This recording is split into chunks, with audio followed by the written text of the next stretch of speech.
So heading into the Brazilian Grand Prix weekend, it seems that Max Verstappen is likely to take a grid penalty.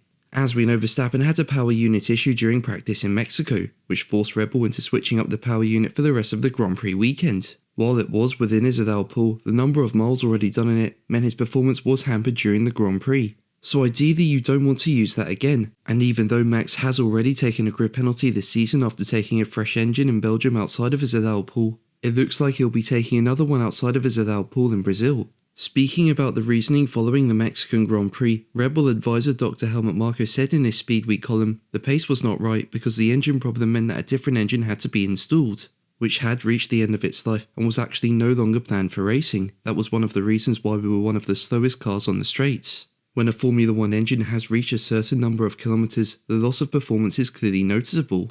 We are currently investigating whether we could use the engine with the league again, but here too, the number of kilometers means that it's no longer planned to be used. All of this means that we cannot avoid changing the engine in Brazil with the corresponding penalty. Now you can overtake around the track, as proven by Lewis Hamilton in 2021, so Brazil is probably a good place to do it if needed. Now in other news regarding Red Bull, team boss Christian Horner has spoken more about Franco Colapinto.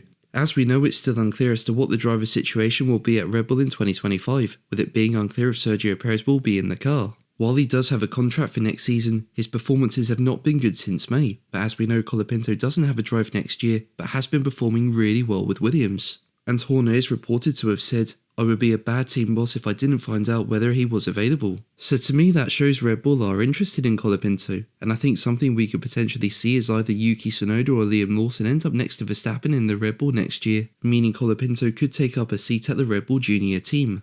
But what do you think? Let me know in the comments below. But that's going to be the video from me today. Thank you ever so much for watching. Make sure to like and subscribe for more videos, and until the next one, take care. Bye.